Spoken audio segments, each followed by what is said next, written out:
Yeah. So Kara's going to start it off, and Sure. Yeah.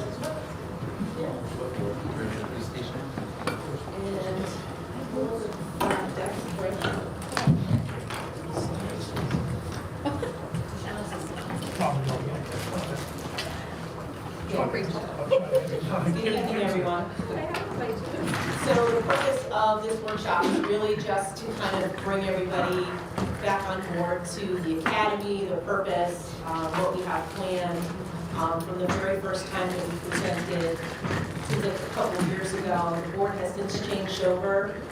So they have had the pleasure of hearing other presentations, but not some, in totality. So we hope to kind of bring a little bit of clarity around the work. And also we're getting ready to start kicking off with some community communication so that our families are more aware of what's happening, what's available, and the timeline of the process, because there's also been some questions about that as well. I'd like to introduce a couple people at the table with me tonight. Obviously, you know who Dan Donovan is. We have Brent T tonight, and Melissa Nadeau, who's our STEM curriculum administrator. They've been all very instrumental. And I will say, yes, the other day we had the groundbreaking for the academy, which was very, very special to me personally, as many other people. But there's been a lot of hard work that has gone into this academy behind the scenes.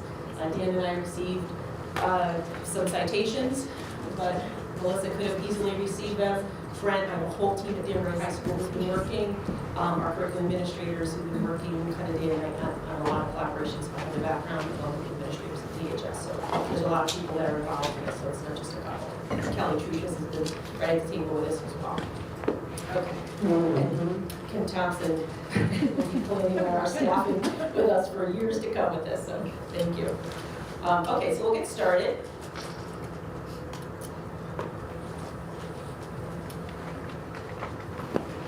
Kind of clicking in.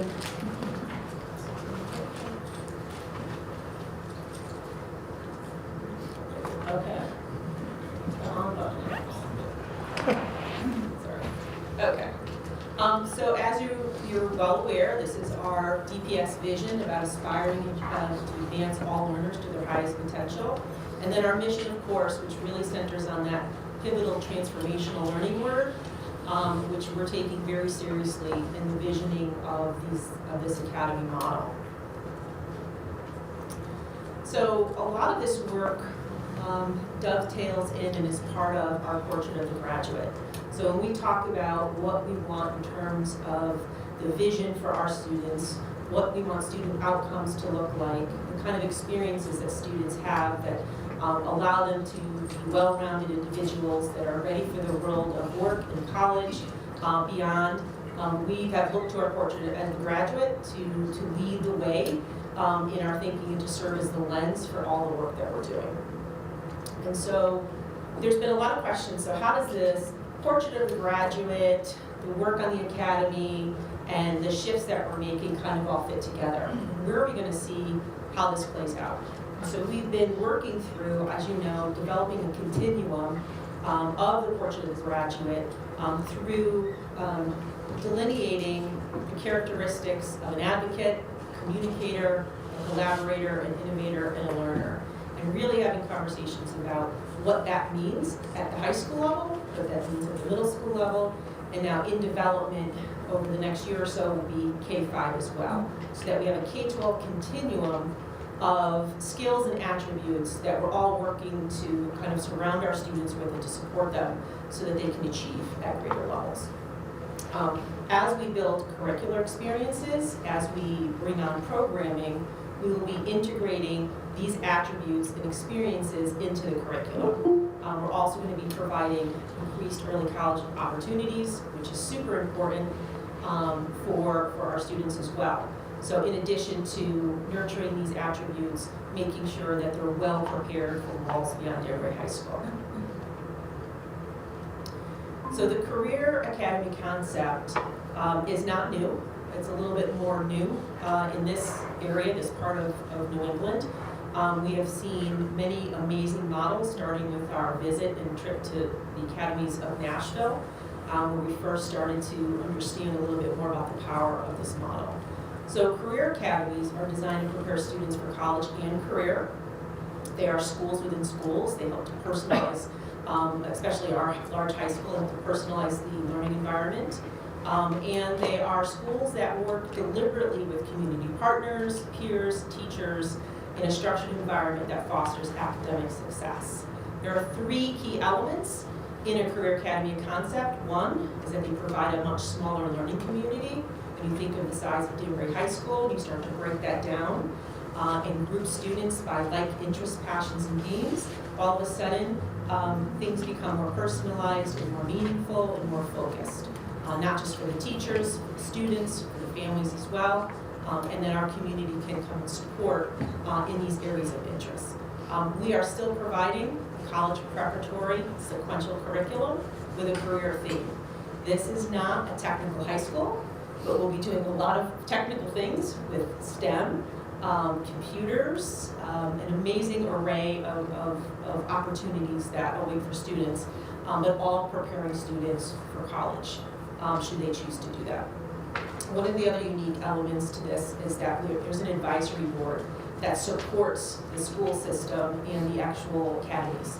And the advisory board is super important because that's where we bring in some community investment piece. So we're working with local area, like our employers in the surrounding area, higher education, and community members. So it's a true community effort, it's an investment, and one that pays dividends down the road. Again, to reiterate, this is a rigorous career-connected curriculum. We are opening a wall-to-wall academy, so that means that every student goes into an academy. We will have 7 academies, 6 that are themed, and 1 as a freshman academy experience. We'll have up to 24 pathways. We currently have about 18 right now in development. Over time, we hope to bring on more as we build capacity. We'll have access to advanced coursework. There'll be focused electives that students will engage in, and these will also lead to opportunities to earn industry-recognized credentials, which I'll talk a little bit more about in the next slide. Huge focus around academies and career-themed academies is this idea of project-based learning. So instead of the traditional talk at you, teacher talk, students respond, kids are actually engaged in hands-on real-world projects that engage them in the projects that are related to the themes in their academy, but also other projects as well. The selective electives, if you want to call them, usually positions kids to earn industry-recognized credentials. So a lot of students can end with industry-recognized credentials, but also opportunities for apprenticeships out in the community. So where did we get the ideas for the career clusters, for the pathways that were selected? So we've done a lot of research. This team, Melissa Nadeau, is really rigorous in her preparation for a lot of the research that we used to develop the actual academies and the pathways that we thought would be most valuable and important for students. And we used national career cluster information. We analyzed regional career cluster information, and then of course what you see here is the Connecticut career clusters. So these are the career clusters that Connecticut has deemed that are in a high need area. We also looked at the Department of Labor Statistics to inform the work. So where are the job opportunities, what are the job outlooks, and then what are the local opportunities that exist right here in Danbury and in this area. This is just a generic list of industry certifications to get an idea of what types of certifications are out there for students. It's not an exhaustive list, and we will be pursuing these on behalf of students, these pathways, and building these over time. So the timeline has been a little bit in question, and I want to, it's kind of important at this point to pause a bit to say, you know, we've heard a lot of, there's been some confusion with parents as to when the academy is opening, when or how are we progressing.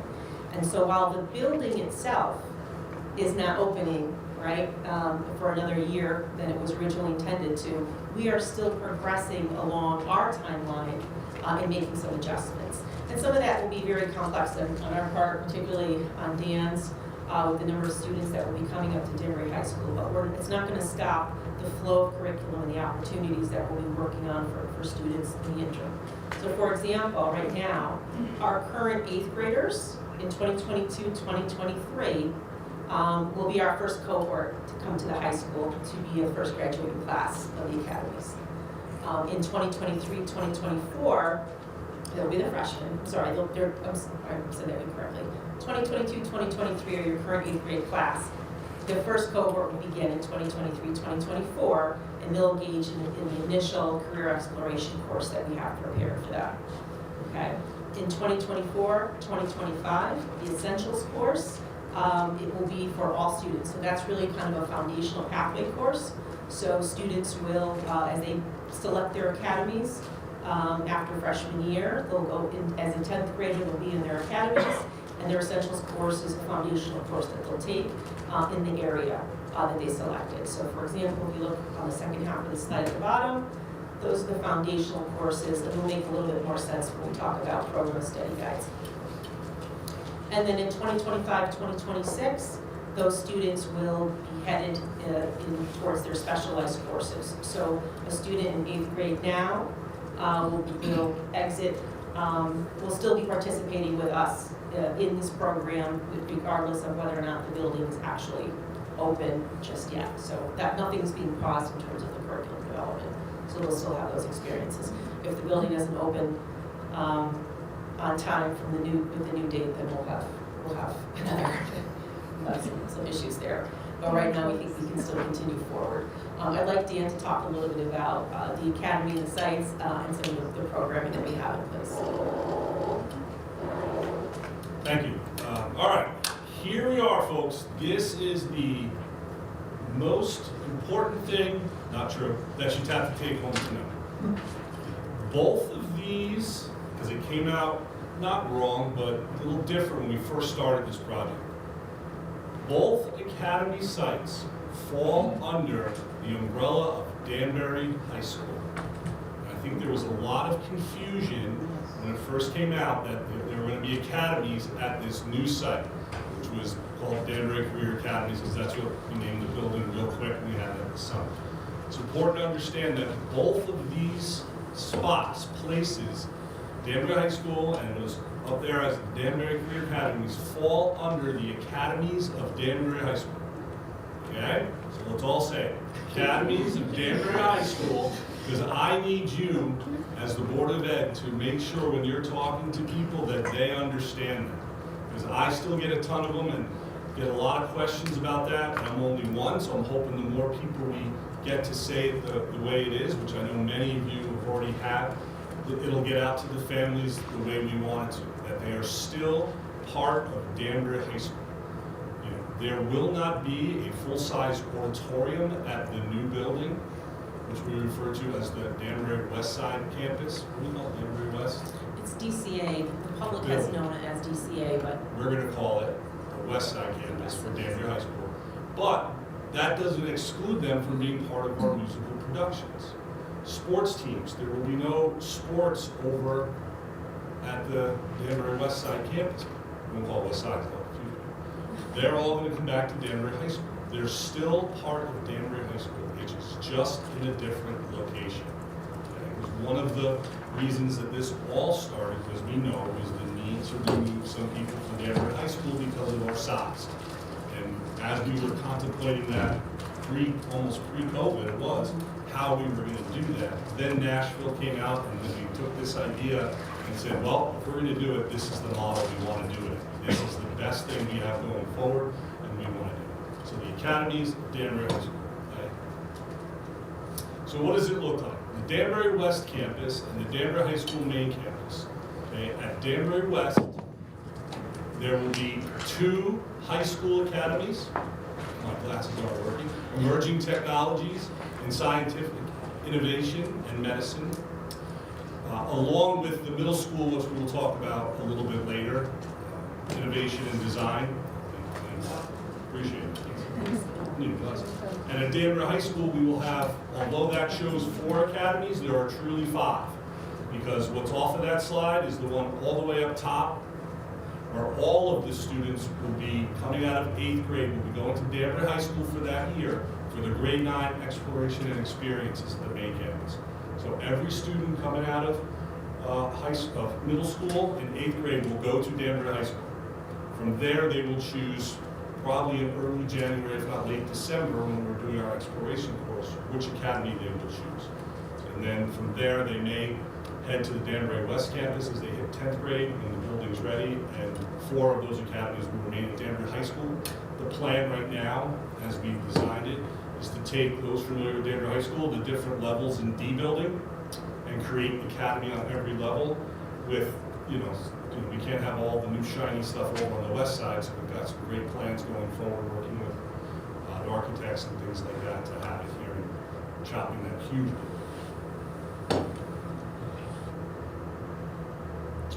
Another question that I received a lot of attention around was what happens to our ESL population. As we know, I think we are second in the state, the highest ESL population. This is for everybody. Wall-to-wall means everybody. All students will be placed into academies from the moment they step into Danbury High School. They'll be coming into 9th grade academy, all of them, and from there, our ELL students will be choosing an academy just like everyone else. We teach them along the way we do now with everything. We will have ESL opportunities at both campuses, and anything that was offered at the one campus will be offered at the other when it comes to X. But with the exception of our newcomers, who are students that are brand new to us from a non-English speaking country who need a little bit more support, they will go into the newcomers class or our newcomers academy. Overwhelming majority of them are in 9th grade when they come here, so they will be in a special academy to get double the amount of English language that they would receive if we had to separate it, and from there, they will choose an academy just like everyone else, and from 10th grade on, they will progress through our academy sequences.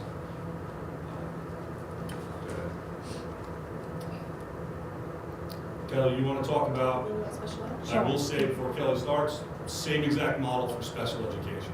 There are a little bit of some exceptions to this, but go ahead. Sure. So as Dan said, similar to our ESL population, our special education students, their IEP and support services, whether that's direct special education support or any related service, speech, OT, PT, so forth, will be provided at both sites. The only difference to that will be some of our very highly specialized programs will be offered at one or the other sites. This is very consistent with the way we do things at the elementary level, where Pembroke, for example, houses our programs for students on the autism spectrum that need a special program. We don't have a need to create sometimes 2 programs, so if that is the case, only through the PPT process, which is the special ed planning and placement team meeting, will the student be able to be placed at one school or the other because of that specialized program. And that is for our students with very significant needs. Other than that, for the vast majority of students receiving special ed services, they will follow the process just like every other student at Danbury High School.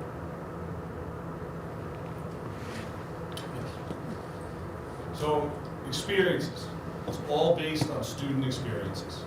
As you can see, as we go through, each grade has a specific experience that they will be led to. Our exploration courses and pathway selections is the culmination of the freshman experience. We are planning and working very hard for each of our freshmen to take the exploration seminar course, which was built out of our early college opportunity workplace course, which we had thought showed great progress for our students, and the exploration course will be in the first semester. At that point, when they learn about the academies, and we've had our nighttime sessions with the different academies and their vassal and what they're doing, we will turn around and make a pathway selection and celebrate that with our 9th graders. For 10th grade, everyone will take what's called the Essentials course for their pathway. Everyone in that, for their academy. Everyone in the academy will take the same 10th grade course. I think you'll see when we get to the program guides that this is not, I am joining one academy, all of my classes at Danbury High School or the West Campus will be academy driven. There will be one course per year that is academy driven with some selective electives if they want to take them. But if not, if I'm in the Academy of Bioscience Medicine and I decide I want to take a business class, I can. So we'll get to that a little bit later.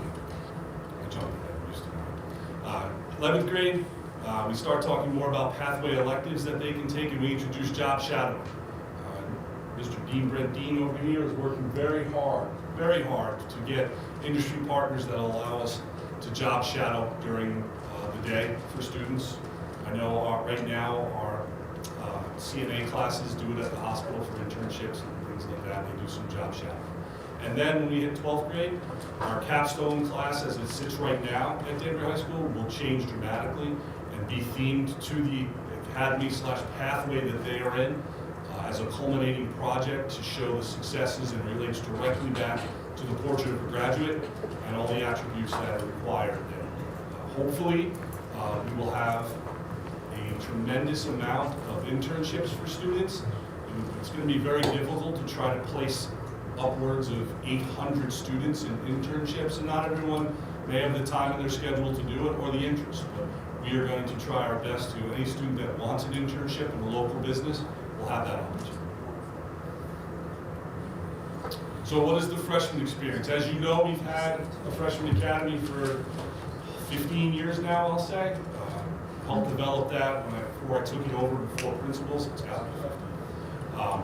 But we've changed it a little bit so that our exploration seminar course, very important, as I mentioned, for us to have it in the first semester at Danbury High School, not just for them to be familiar with the academies. There are a bunch of ways that we can do that through nighttime, through flex, through special presentations. But all the things that you see up there, the team building, the research, digital literacy, financial literacy, all of those we find are extremely important.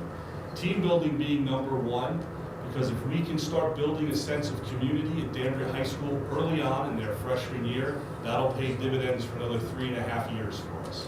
You know, we have exciting classes up there already, like peer leadership. We've already put those things forward, but that's much later in a student's career. We're going to try to front load them in this course so that students coming in will build that sense of what Danbury High School is. Even though they are splitting off to academies in 10th grade, they are all hatters. The career and college exploration, you know, we're going to bring in a lot. We've always asked our partners not for money, which is unusual for them, but the 3 T's, the time, treasures, and talent. And we ask for their time and that they send people to us. They come in, and if you're an engineer, you're going to come in and talk to our engineering class. You're a doctor, you're going to come in and talk to the bioscience class. We're going to go find these industry partners who are willing to come in, and we found that they love to do that. Overwhelming majority love to give back to the kids and come in and have conversations. And those students, when they're there or being interested in something, are going to be even more interested in because that's an academy that they chose to be. And we'd love to, for the opportunity, we're working very hard for this right now, to have at least one college campus visit.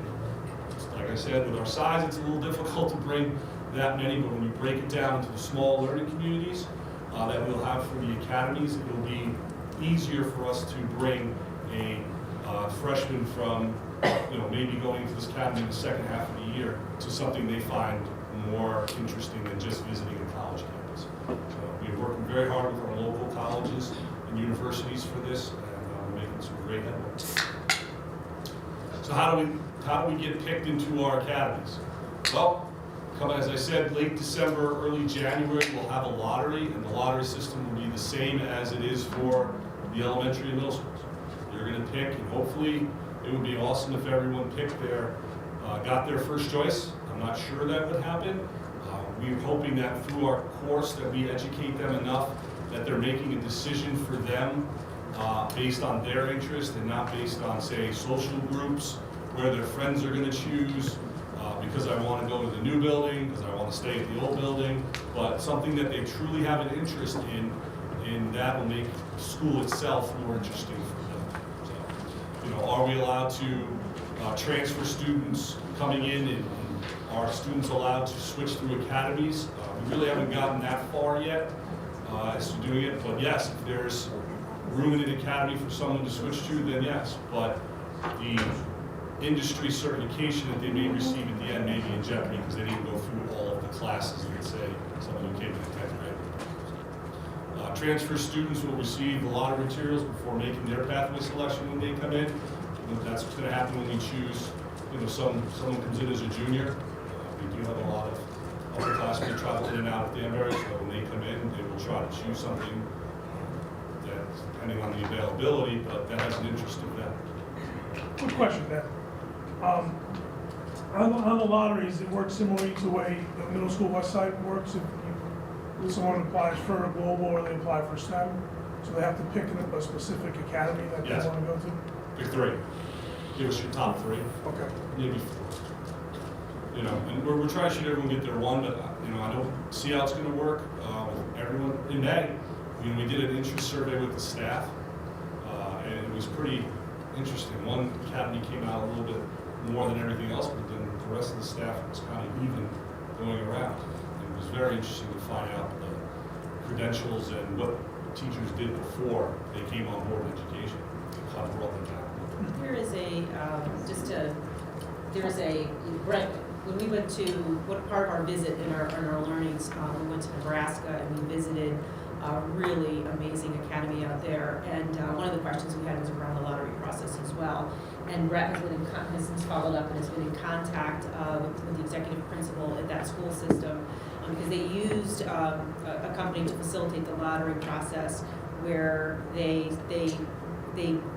have a very high percentage of getting students within their top three choices. So it's almost impossible to give everybody their first choice, but it's possible. It's possible to randomize so that you get everybody within their first couple of choices that they're interested in. And so there are ways for us to make sure that we're satisfying as many children as possible in the choices that they have.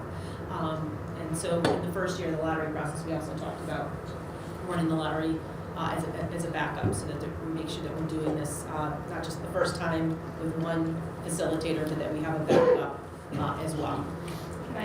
Sorry. Why a lottery versus doing it based on student interest and merit, filling those top choices first, and then having discussions with children that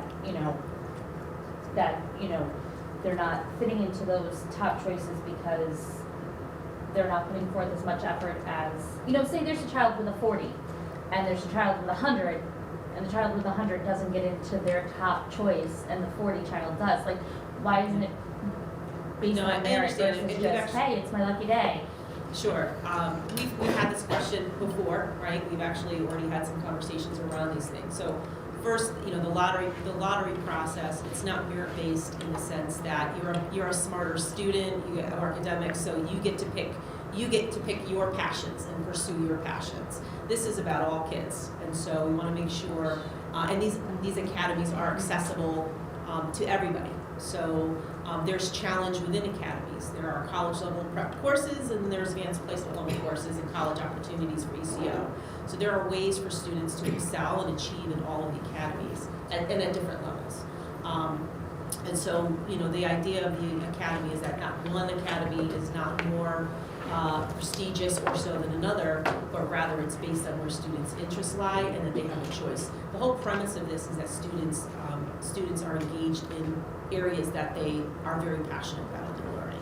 And so if we start saying you get all A's. That's not what I'm saying. I'm saying like a lottery doesn't guarantee, and I know you're saying you can make it work however, but it's frustrating for me to hear that we're putting it as another lottery like Westside or, it's just so frustrating because I just feel there's a better way to do it, that children are going to benefit and families are going to benefit from actually getting into an academy they want versus like this lottery and hoping for the best. And I understand what you're saying and I get it, but I know there's a better way to handle it. I know. There has to be. Sorry. Teresa had her hand up before. This is the first we've heard officially that it was going to be a lottery. Yes. And are you going to hire a company like Nebraska's to do the lottery? Or if not, who's gonna do the lottery? There's a Um, third party that's gonna be doing it, it's not us. So that's another cost to the budget, correct? Just following up. Mhm. So does Avitech, I think, they actually have the teachers weigh in. Correct. Avitech has the teachers weigh in and they Right. kind of help guide that process. Correct. So it's not a blank lottery. Correct. They actually, For you know, yeah, like Sure. the reason for, the reason for that whole exploratory or whatever time frame that they go through all the academies, kind of get a understanding of what they are. And then they are kind of go with the teacher or the guidance and kind of together work hand in hand and select those three. And then, you know, eventually they find out which one they Right. get. But And then it it's- isn't just a Let's try not to random, interrupt hey, each other. we don't know who you are and luck of the draw. So part of the component in the freshman experience is to have our guidance counselors also provide and shape, and the freshman, the career exploration course, there's opportunities also for guidance. Part of the curriculum experience would be that students will get to understand what each academy offers and what that curriculum looks like, and the rigors that are within there. So there is a counseling piece, component embedded in that freshman experience to help guide students, and it's also about students exploring their interests, you know, in that course as well. So what am I interested in? Where are my passions, and how do these choices fit into that? So there is a counseling component to it. It's not necessarily prescribed as, I think you should only, you know, go to these academies. It would be more along the line, these are what all the academies offer. What is of interest to you, and do you understand the career trajectories within? I just want to add, I mean, me personally, I'm a fan of the lottery only because if you have a passion for something that, let's say you're a student who doesn't do well in regular classes, but you have a passion for, you know, business or something like that, by getting in, having the opportunity to get into that academy, you might thrive in that academy. And lottery based is the, you know, best way to make everything equal across the board.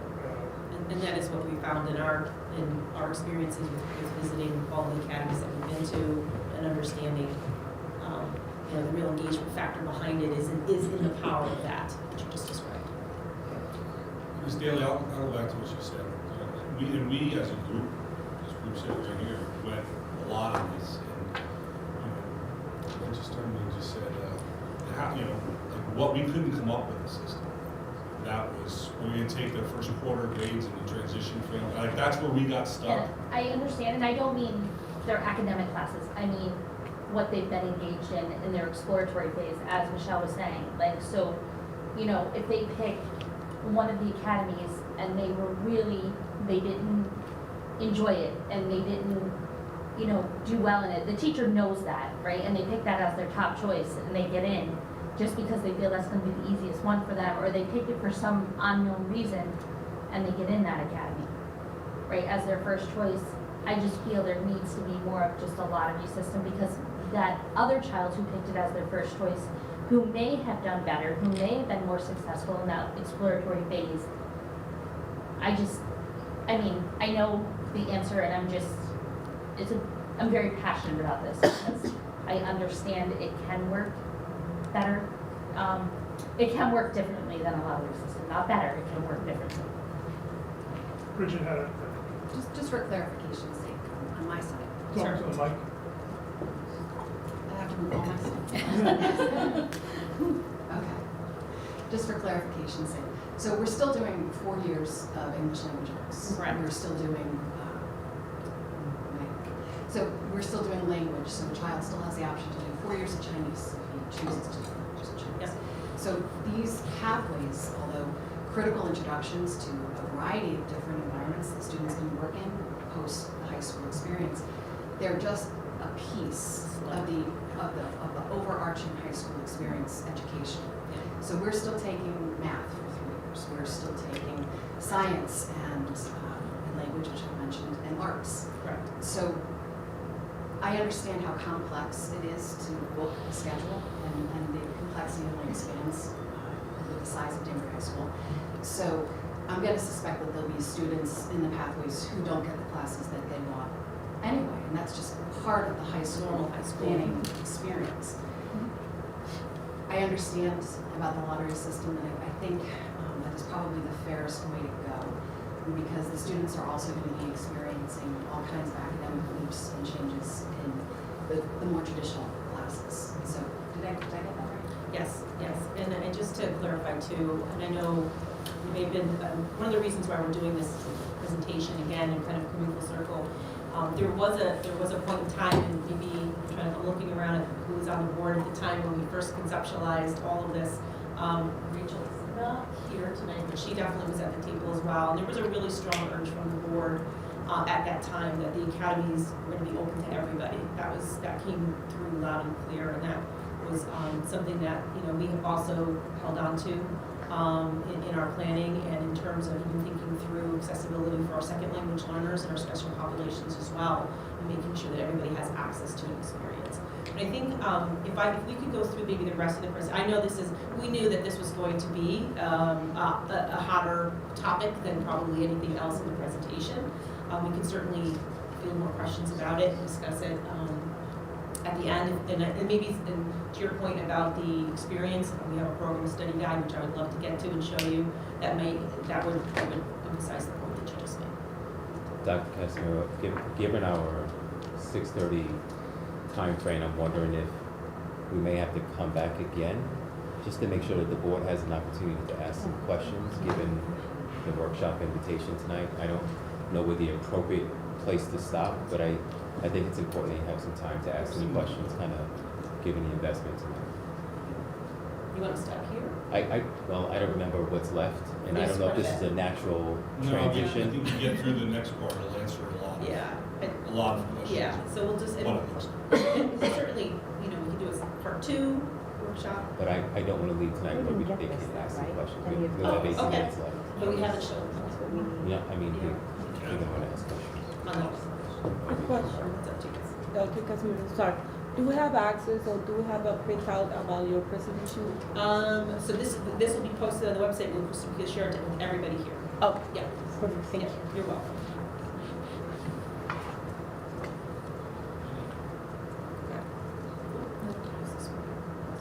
Okay.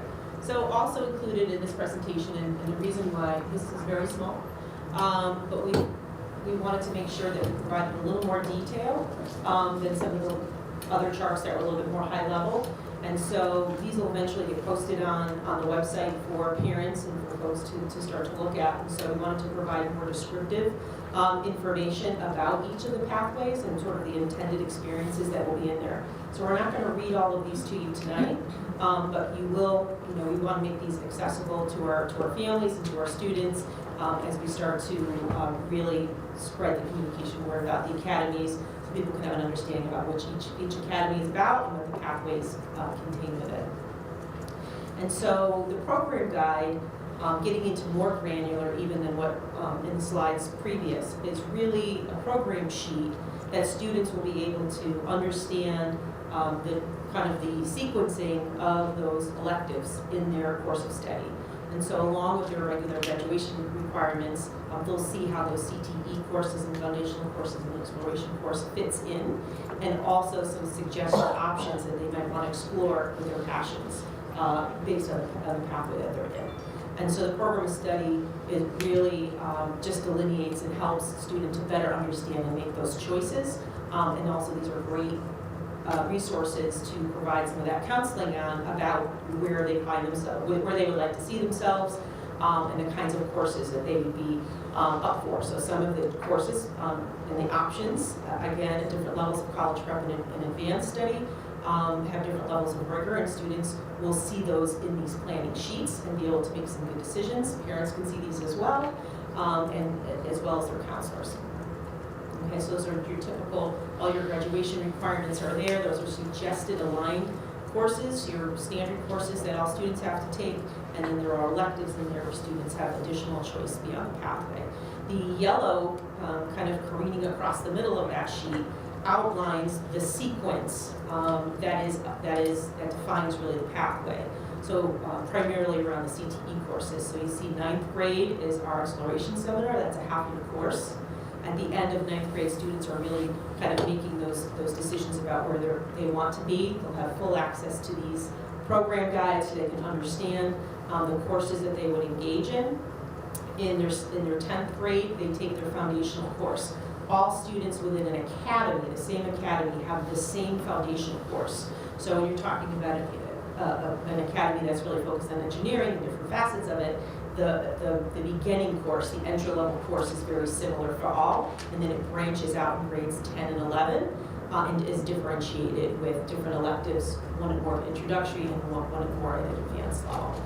We have highly suggested electives that students who are interested in this in this field may wish to pursue, but also again they're electives, so they can pursue and choose other things as well if they have other interests. But the majority of the classes up there are your typical high school classes, and the variety of choices that we at different levels that we currently have now. So none of that is new.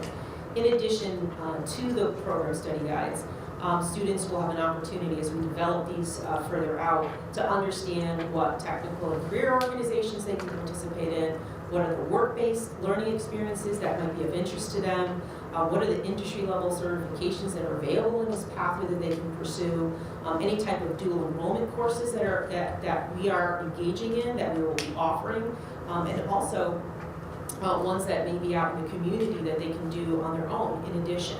Post-secondary curricular ties, so programs that go beyond the walls of Danbury High School that might be available to them, and then understanding a little bit about high-wage, high-skilled job and careers demands. And so as we continue to build all of the resources around this, these two will also build out and provide a lot of information for students, again, to help make decisions, and as well as parents to help with guidance.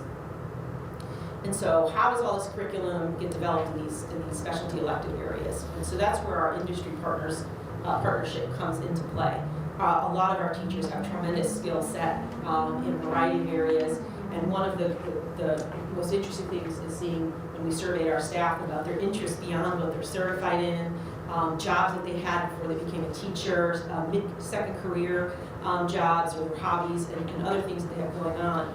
We have a wide array of teachers with an amazing background and talents in the district. But it does not substitute for direct industry content knowledge in people who are currently working in the field. And so we want to take those passionate people that are teachers who are interested in developing the pathway, more curricular experiences and programming, and pair them with industry partners. And what that work looks like this spring is that we will select pathway development leaders. So these are folks who just posted this work for teachers who are interested to identify a pathway that they're interested in participating in and working and serving as a liaison in the schools. We work to develop these more robustly over the next couple of years, and that they're willing to sit down with industry partners to tap that content knowledge that they have, that only they can have, to help provide creative and innovative experiences for students, and then to also partner with them over time. And so February, those folks will be selected. We have a lot of people who are interested in that.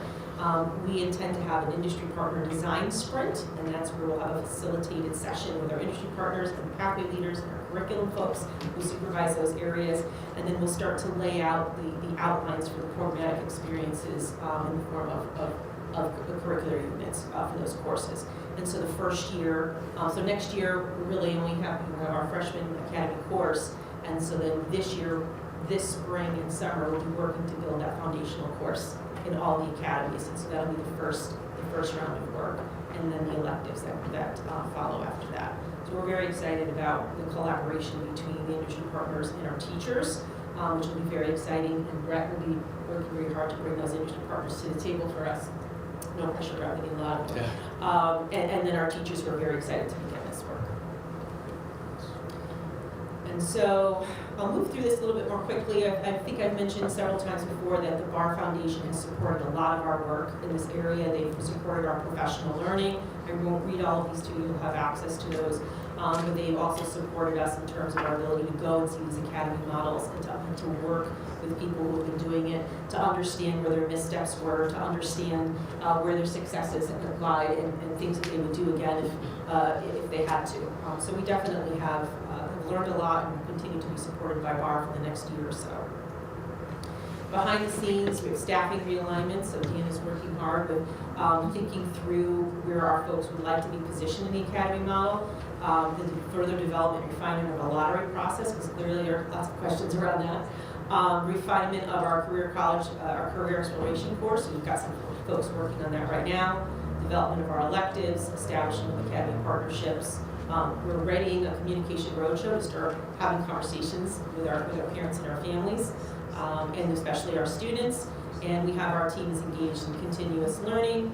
We are engaging in industry collaborations already, and we have some exciting stuff on the horizon with university partnerships and early college opportunities.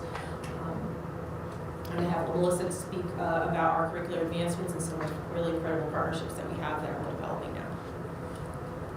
So the process that Kara just laid out, working with our pathway leaders, is some of the work that I've been engaging in the last couple of years to pilot some of the models of how we work with industry and what we learn from them to inform our curriculum. So the first opportunity we had was building tomorrow's workforce with Ready CT.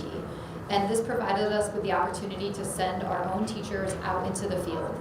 And I'll illustrate this with one example. There's a local business here. I don't want to give any free promos to them, but they're right around the corner from us. They're a manufacturing facility.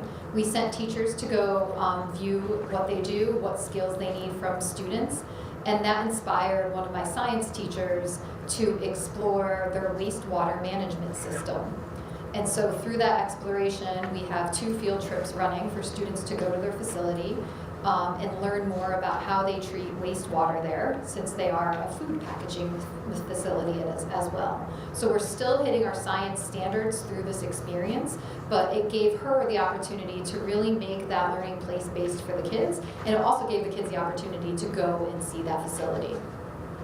Through our next generation sector partnerships, we've been working with the Northwest Regional Workforce Board on 2 collaboratives, one in healthcare and one in manufacturing.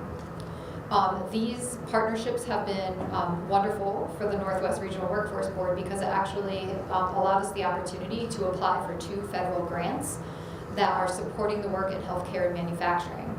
For healthcare, we've been working with Nuvance and other local providers in the area to provide a experience during the summer for students to go and work in the hospitals, experience different facets in the medical field. So it's not just about nursing, we need billing specialists. So through that internship process, they'll go through and explore all of the different facets that let a hospital run and let medical facilities operate, so that they can actually understand what it means to work in a medical field.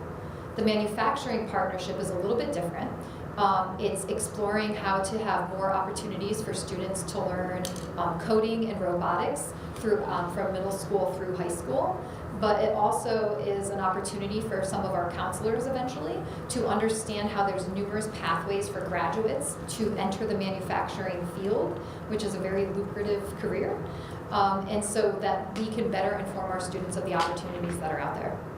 And then finally, IRWCA, which stands for the Institute for Real World Education and Curriculum Advancement, that's run out of Southern Connecticut University. We have completed our medical technology pathway, and we're just beginning to work on our communication and design academy. And so the work that was done with the medical technology pathway paired us with 2 different industry partners, and my team worked with them to understand, well, what does it mean to work in a field where you're designing medical devices to support somebody's health? Like you have these very large engineering and also medical knowledge that's needed to coalesce into an experience. So working hands-on with those 2 industry partners, we were also able to send teachers out to their facilities, but to gain a better understanding of how do you as an instructor put kids through opportunities to not only learn about how you're going to design a medical device, but also what type of processes do they use. So we were introduced to a process called the APQP process, which is Advanced Product Quality Planning. So it's a way for kids to communicate around the design of something that they're designing from start to finish and getting input from others in the class to improve upon their design, which you would be able to connect to a POG attribute of being able to communicate and collaborate, which are two skills that you would want to see in the workforce designed around a highly specialized pathway. Thank you. Brent's going to talk a little bit about our partnership updates. I'm going to zoom from here. So knocking on doors has been paying off, as you can see. We have 50 plus partnerships, and I will say that our community is super invested into what we're doing as a school system. So I'm really excited about what's in store for these students, but also for the teachers as well. So if you want to go to the next one, I want everybody to understand that yes, we do have business and community partnerships, but we also have those convening organizations, as Melissa alluded to, that we're talking with different people from regions. So Torrington, Waterbury, Hartford area to talk about what those industry needs look like and how we can work with them as an education system to make that into a reality so that we can sustain our workforce. So we think it's time to get in front of the community to talk about our plans, about the academies and how they can get involved. So we have several dates coming up so that our families can know what's going on and they can ask those questions about our processes and what we hope to do as a school. Additionally, we've been connecting with different content areas, departments within the high school. They have a lot of questions, and I've enjoyed having one-on-ones with them. But my most favorite event is coming up for them is the February 27th event.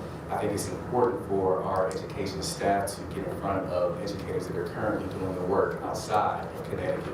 So I have them connected with different people in Nashville, different people in Virginia, Pennsylvania, those that are doing the academy's work, so that they can ask those hard questions about some of the challenges that they may be facing now. Additionally, we have another event for our business and community organizations coming up March 30th. We need them to know what engagement opportunities are available for them. I have different businesses and organizations connecting with them as well, those that are from Nashville, Tennessee. I want them to, one, understand what the engagement opportunities look like, but how they can also benefit their company and how they can benefit our economy as a whole. So I'm excited about that day. And we're doing that in collaboration with the Danbury Chamber of Commerce too. So just going back with the makeup of this whole thing, we have to understand too that advisory boards, these things will help drive the work that we do within these schools. Each student will be a part of an academy, and we'll have all of these entities sitting at the table to plan, measure our success, and to do what's needed to ensure that everybody is growing. You'll have all of these people sitting at the table looking at student success. Teachers will be there as well. So when you talk about a student in an academy, they will have the same group of teachers, sophomore, junior, and senior year. So when you're talking about social and emotional learning, behavior, academics, and attendance, they are focusing in on that student and making sure they have those needs necessary to make it into the real world. So these advisory boards will be crucial to how we move as a high school, and I guarantee you with the business and community engagement that we will see in time, you'll see a huge impact.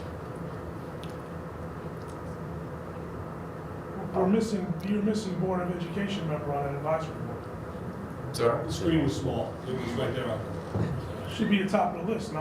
What's that? Board of Education members, not on the advisory board. So you are business and community partners. You all are more than welcome to be a part of it. Yeah, I think that goes.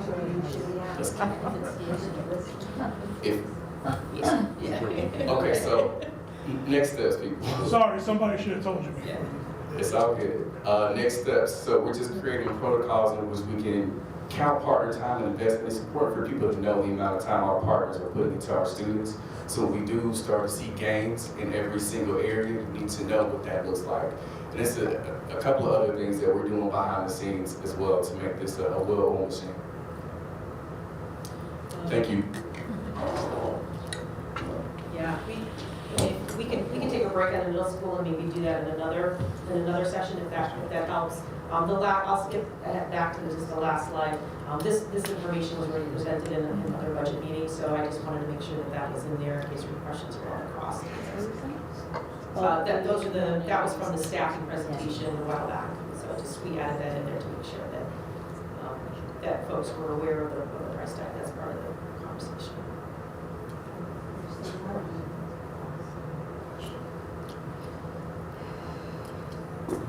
Have quite too Time for many questions, or Lots of questions. Yes. do we have to so stop at 6:30? Is that what what's? I'd rather have my questions in the next following workshop. We don't have to stop. That's Our up board to you. meeting's not till 7. We can certainly take as many questions as you feel comfortable and send a follow-up sheet out as well and try to answer those as well. Ms. Cooper? I just want to ask the question because I think when we're doing something like this, it's best to at least have the student and the parent involved. And my question would be, I hate to sort of get it together, would be, once the lottery is over, we know who's going in the academy in that particular grade. Is there any plan before we put those students in that classroom to really sit down with those students and their parents and say, this is what the expectations are for the student, this is what we're expecting the parents to do to help support those students? We both ready for this. I think the reason we're doing this is exactly what you said. Because when I do my March 6th presentation to incoming freshmen coming this year, or when I do the open house at Danbury High School, 600-700 maybe come to that. But now we're talking an academy of each grade level of about 134. And now that academy director is going to be responsible for getting in touch with 134 families. So the whole thing is to shrink this down, so that it's manageable to do that. There's no way that we can contact everyone at Danbury High School. But if we can go at it grade by grade, so you come into the Academy of Biomedical, you're going to have convenings, we're not giving it all away, what we're going to do, but we're going to have some special things for them, celebrations, parent engagements, but at that level. It's much easier for us to invite 134 parents to an auditorium and say, this is specifically for your child for the next 3 years, and get better engagement than just saying DHS open house. Thank you so very You're much. welcome. Julie? Quick. I wasn't gonna ask, but you said 134. That will be the initial number for the lottery, right? For each pathway coming out. Okay. So what will happen? I mean, I know I'm way ahead, but what happens if any of your students are going through the same umbrella? I mean, going through the same metrics that Danbury High School has. What will happen to students if once they decided to move out of the academy? 2, what happens if they get expelled because they might be missing? I mean, it's not the same educational level from one to the other. And I mean, what happens? They will be sent out to the same, programs that we have been send them in so far, because I mean, it will be like Sure. I see it as kind of 2 different parts to that. One, if a student moves out of Danbury High School, whether it's freshman, sophomore, junior year, everything they're doing will go into another high school. We receive transcripts from them, and we place where they belong when they come in. We'll give you credit for this, this, and this. And as you saw in the program guide, that highlighted part going across is the one class that'll be specific to that academy. So if you're in the biomedical and we have the essentials course going in there, there's a science credit that can be attached to that in a different school. You know what I'm saying? So they can have that. Otherwise, they're still taking, as questioned before, English, Nat, Science, Social Studies. It'll be Algebra 1 on the transcript.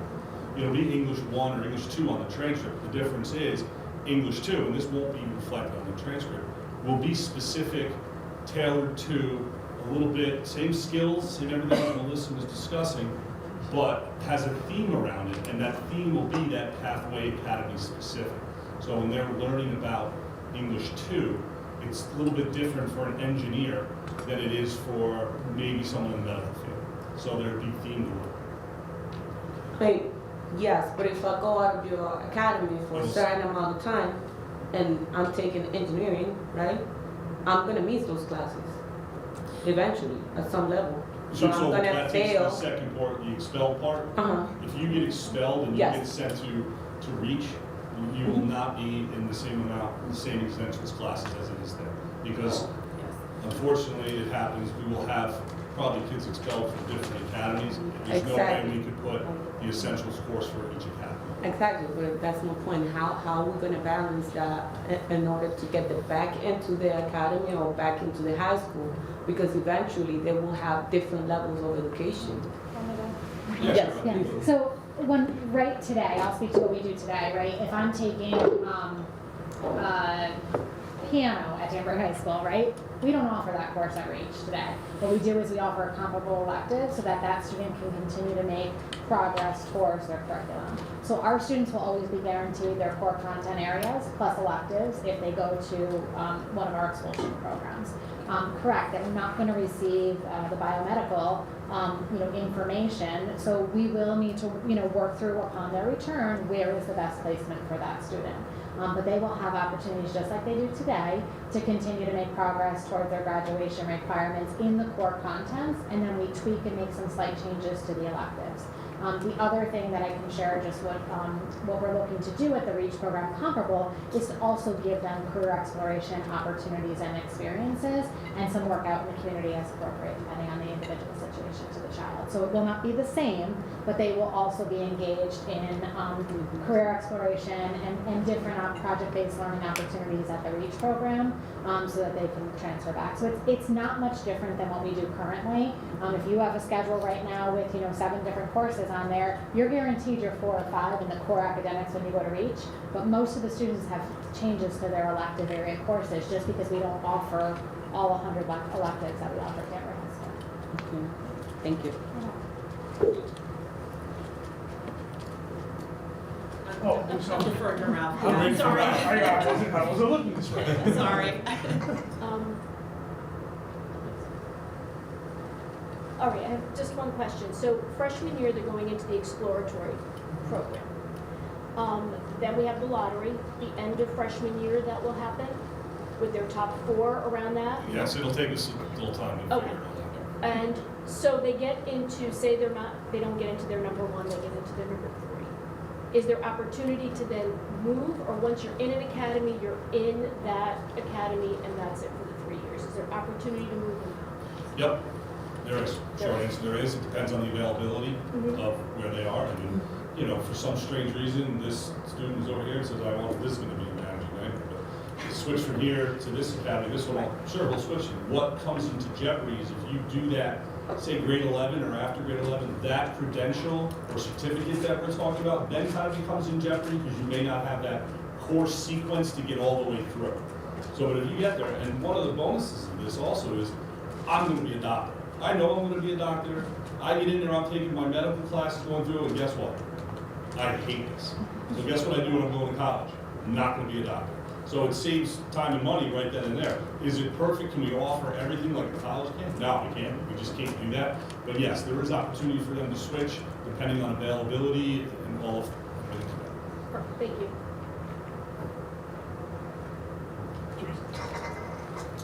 How much is it gonna cost for the lottery? How much is it cost for lottery? I The think, vendor handling it? I think we were anywhere up to 15 once we get going. The initial setup might have been 3,000. Thank you. Early to discuss. Oh, I wanna know how much it costs. No, I do. I agree with you. This, like I said, this is the first I heard it's gonna be a lottery. Any other questions? Do we have the adjournments or what's? Can I just say one thing, Mark? Sure. As always, if anybody has any more questions or wants to step up and have a conversation in an office or whatever with me, feel free. Oh, my homework is. Too late. Okay. Okay, good. Come on up, get it. The new curriculum planning in the summer, I thought originally we were going to utilize what we already have. Will you be sharing the curriculum that's going to be developed for the academies? Yes, so the first stage is, so, we have what I would call a lot of resources right now that we're gathering. Okay. Just talk up a little bit. Oh, sorry.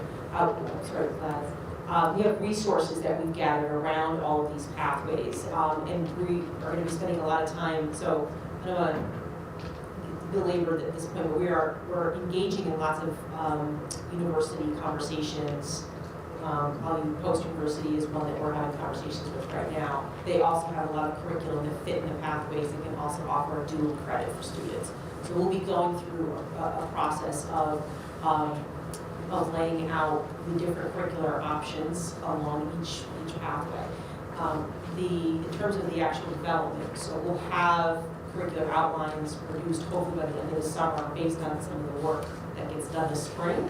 But again, that foundational course, the kids are not taking the foundational course until the following year. So the kids will come in the fall of 2023, and so the first course will be that career exploration course. And so that should be ready to show probably by the end of the year, for sure. And then this group will be working to craft those foundational courses after they meet with the industry partners to say what are all the initial concepts that we want to make sure are embedded in this course that will provide a solid foundation, make sure that we have that. So we'll definitely talk about all of those 10 courses. Those will be the first ones. We'll be working on those not just this summer, but the course of those that happen next year as well. But of course, everyone will have access to those. What's nice about this, our students have, they understand the graduation requirements, but showing the program study guide like this really allows them to see the different options and the way that they can buy courses to achieve something. And so while there's a lot of industry credentials that are available to students, not everybody's going to want to pursue all of those. Some will be embedded in courses, and some are ones that students would say, if you put 10 hours worth of studying, you could also pass these 2 or 3 industry credentials as well, and they would work outside of that. So some of the courses will produce that by nature of participating in the course and taking an assessment at the end, and some will be a little bit more foundational, where they can pursue those in addition to other things that we offer. You had something, Kevin, you were going to say before? Yeah.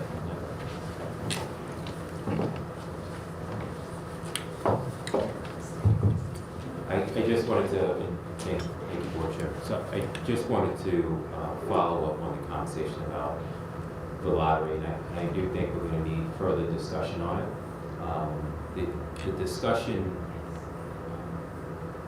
one, I'm very concerned about the idea of students getting in based on merit. I need the board to understand we will have issues with access. I feel like we can have concerns about liability for the board and for us as a district. I have concerns about access for special ed students.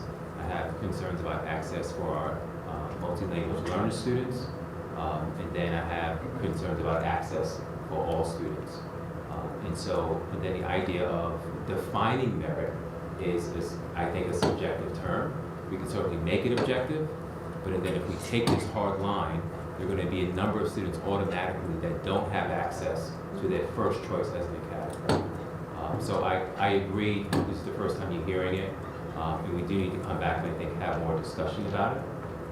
But I just wanted to share initially, like I have concerns about not having an objective lottery process, because I feel like it exposes us in ways I'm not sure we want to go in that direction. Because it will immediately ensure that certain kids do not have access. I'm not sure we want to be in that lane. But to your point, there may be better ways to do this or other ways to do this. Certainly we can explore those. I heard the question about Abitech. Our numbers are quite different from Abitech, and it would require, I think, a lot of counseling from 9th grade going to 10th grade, like trying to figure out what that looks like. The payment for a lottery is probably minuscule compared to the additional staff we would need to help pull that off every year, just in terms of managing the first, second, third, and fourth choice, trying to counsel kids now. But I understand the feedback from this evening, and understand we'll probably need some follow-up discussion on this idea of how kids get into an academy. So I just wanted to share that before we close. So, thank you. So will we adjourn this like a regular meeting and workshop. You can leave any time, man. We're the ones stuck here. So just adjourn the meeting? Sure. Right. Second motion. Favor?